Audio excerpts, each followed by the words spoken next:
¿Y si te dijera que el mayor problema en tu vida financiera no es cuánto ganas, sino lo que crees en silencio cuando miras tu cuenta bancaria? Porque hay una batalla que casi nadie ve. No está en el mercado, no está en el trabajo, no está en la economía del país.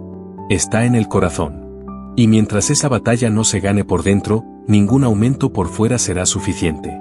Hoy vamos a romper una idea que ha confundido a muchos creyentes durante años. Se nos enseñó que hablar de dinero era poco espiritual.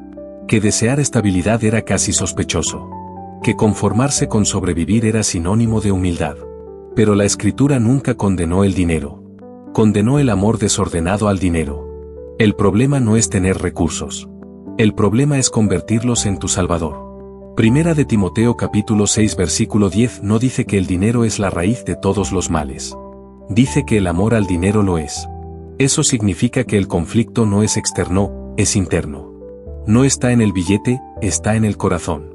Y por esa confusión, hay personas que aman a Dios sinceramente, oran, sirven, confían, pero viven bajo presión económica constante. No porque Dios quiera que vivan así, sino porque nunca les enseñaron correctamente cómo funciona su provisión.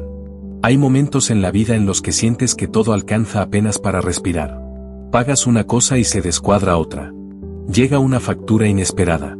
Se daña algo en casa. Surge un gasto médico.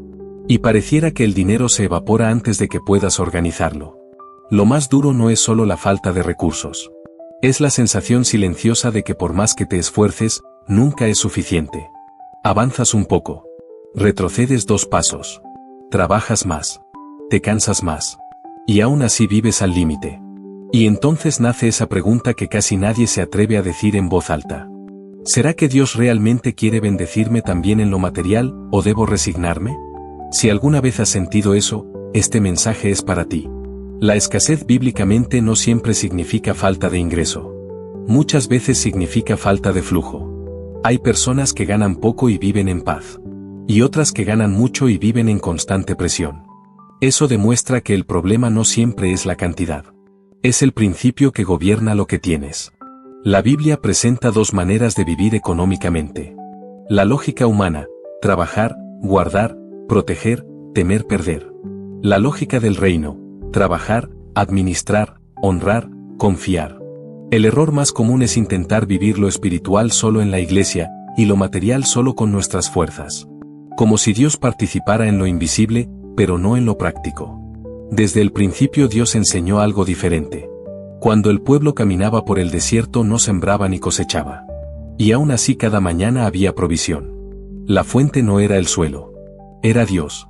La tierra solo era el canal. Y aquí aparece el primer principio que transforma la mentalidad. Si ves tu trabajo como tu única fuente, vivirás con miedo constante. Porque cualquier cambio externo te robará la paz. Pero cuando entiendes que tu trabajo es el instrumento y Dios es la fuente, tu estabilidad deja de depender exclusivamente del sistema que te rodea. Eso no significa dejar de esforzarte. La Biblia jamás promueve la pereza. Promueve diligencia, orden, responsabilidad. Pero enseña algo más profundo. El esfuerzo humano sin alineación espiritual produce desgaste.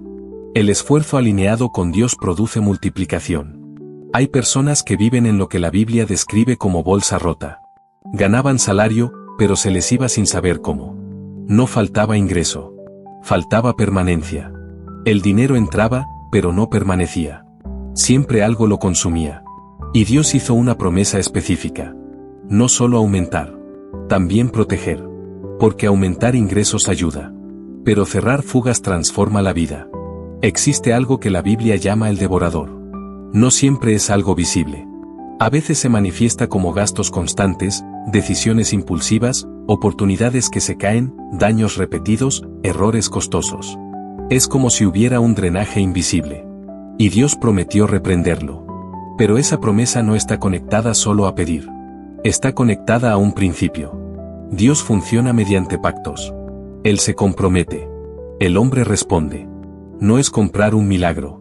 Es entrar en una dinámica real de confianza. La escasez muchas veces no desaparece solo porque oras. Permanece porque sigues administrando como si todo dependiera exclusivamente de ti. Oras, pero sigues viviendo en autosuficiencia. Pides provisión, pero actúas desde el miedo. Y el miedo bloquea la experiencia de la promesa. Aquí comienza el verdadero cambio. La Biblia no enseña a dar para perder. Enseña a dar para reconocer la fuente. Cuando el corazón reconoce la fuente, Dios interviene sobre el resultado. No se trata de cantidad. Se trata de orden espiritual. Y necesitas escuchar esto con claridad. Dios no quiere que vivas preocupado por lo material toda tu vida. La provisión fue diseñada para ser un área de descanso en la fe, no un área de angustia permanente. Ahora entramos en una promesa concreta. No es una idea general.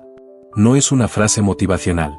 Es una declaración directa que cambió la historia de personas comunes que vivían en dificultad real. El pasaje dice que cuando el pueblo honraba a Dios en lo material, Él abría las ventanas de los cielos y derramaba bendición hasta que sobreabundara, y además reprendía al devorador para que no consumiera el fruto.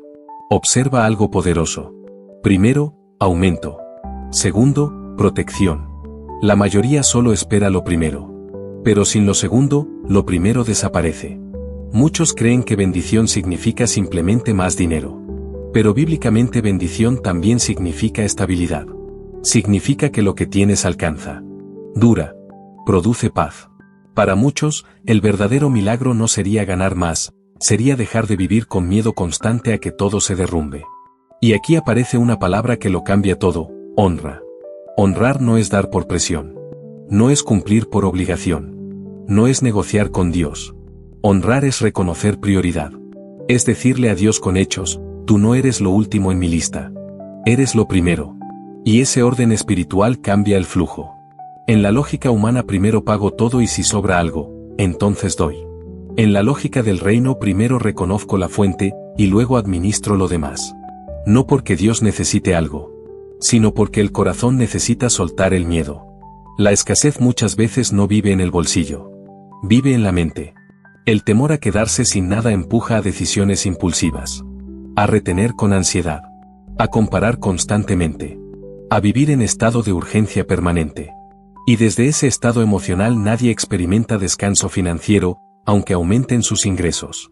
Cuando una persona aprende a honrar a Dios incluso en medio de lo poco, rompe el dominio psicológico de la escasez.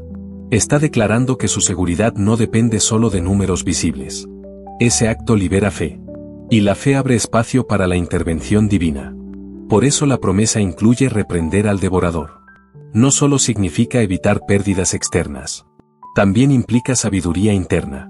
Decisiones más acertadas. Puertas cerradas que evitaban errores. Oportunidades identificadas a tiempo. Gastos innecesarios eliminados. La intervención divina muchas veces no cae del cielo como un evento espectacular. Opera guiando tu criterio. Hay personas que miran atrás y notan algo curioso. Antes todo era gasto tras gasto. Problema tras problema. Siempre algo se dañaba. Siempre algo urgía.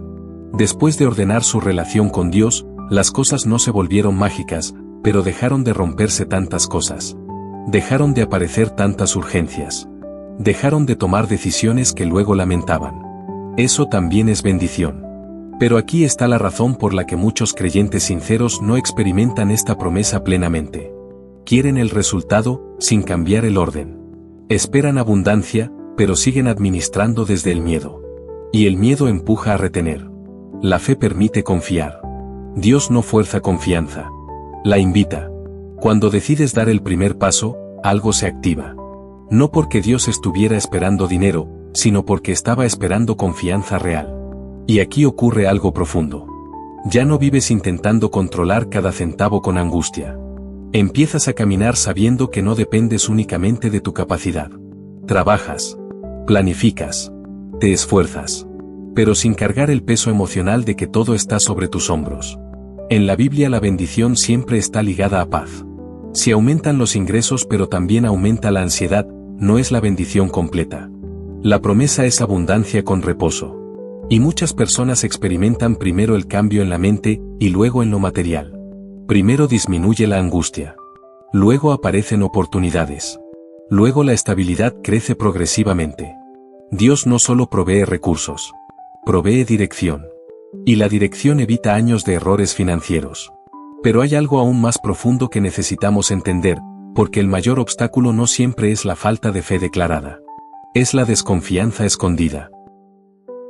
El mayor obstáculo para experimentar la provisión no suele ser la falta de oración, sino la desconfianza silenciosa que se esconde detrás del esfuerzo constante. No es que la persona diga que Dios no provee. Es que en la práctica vive como si todo dependiera exclusivamente de su capacidad para anticipar el futuro. Y cuando vives anticipando pérdidas, tomas decisiones desde el miedo. El temor económico es uno de los más silenciosos. Se disfraza de prudencia. Se presenta como responsabilidad.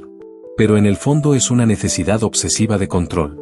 Y la fe bíblica funciona exactamente al revés. No elimina la responsabilidad. Elimina la obsesión por el control. La escasez no siempre nace de la falta de recursos. Muchas veces nace de una sensación interna de inseguridad. Cuando el corazón cree que nunca será suficiente, ninguna cantidad será suficiente. Por eso la Biblia repite tantas veces, no temas. No es una frase emocional. Es una instrucción práctica. El miedo cierra la mano. La fe la abre. Y solo una mano abierta puede recibir. Muchos quieren confiar, pero después de ver resultados. Sin embargo, el orden es primero confiar, luego ver resultados. Porque la confianza cambia la postura interior. Cuando alguien vive aferrado a todo lo que tiene, permanece en modo supervivencia. Y en modo supervivencia no se perciben oportunidades, solo riesgos. Dios diseñó la provisión para funcionar con paz interior. Cuando el corazón descansa, la mente se aclara. Cuando la mente se aclara, las decisiones mejoran. Cuando las decisiones mejoran, la vida económica cambia progresivamente. Por eso muchas veces el primer milagro no es que llegue más dinero. Es que desaparece la ansiedad constante. De repente puedes dormir mejor. Puedes concentrarte mejor. Puedes planificar sin angustia. Y eso termina produciendo resultados visibles. Hay algo muy profundo aquí. La escasez prolongada altera la percepción del tiempo. Todo se vuelve urgente. Todo parece que no puede esperar. Y desde esa urgencia se toman decisiones rápidas que luego cuestan meses de recuperación. La fe restaura la paciencia. Y la paciencia permite elegir en lugar de reaccionar. Dios no prometió solo sacarte del problema. Prometió establecerte en estabilidad. Y esa estabilidad empieza por dentro. Cuando finalmente entiendes que tu fuente no es tu empleo, no es el mercado, no es la economía cambiante, sino Dios, algo cambia radicalmente. El dinero deja de gobernar tus emociones. Ya no define tu paz. Ya no define tu valor. Ya no define tu identidad. Se convierte en herramienta. Y entonces ocurre lo más hermoso. La provisión deja de ser lucha constante y se convierte en relación. Descubres que la bendición más grande no fue lo que llegó a tus manos, sino lo que Dios estableció en tu corazón. Ya no vives defendiendo. Vives confiando. Ya no sobrevives. Avanzas con paz. Y quizá hoy no tengas todo lo que deseas, pero ya no eres la misma persona que vivía dominada por el temor. Eso es el verdadero comienzo de la abundancia. Si este mensaje habló a tu corazón, escribe en los comentarios. Dios es mi fuente y mi provisión. Quiero leerte. Quiero saber desde qué ciudad nos ves y cuál fue la parte que más te impactó. Si este mensaje te ayudó, compártelo con alguien que esté viviendo bajo presión económica y necesite escuchar esperanza. Dale like para que más personas puedan recibir esta palabra. Y si aún no lo has hecho, suscríbete a este canal para seguir creciendo juntos en fe, sabiduría y propósito. Este mensaje fue narrado por el abuelo sabio. Y recuerda, la verdadera abundancia comienza cuando el miedo deja de dirigir tu vida y la confianza toma su lugar.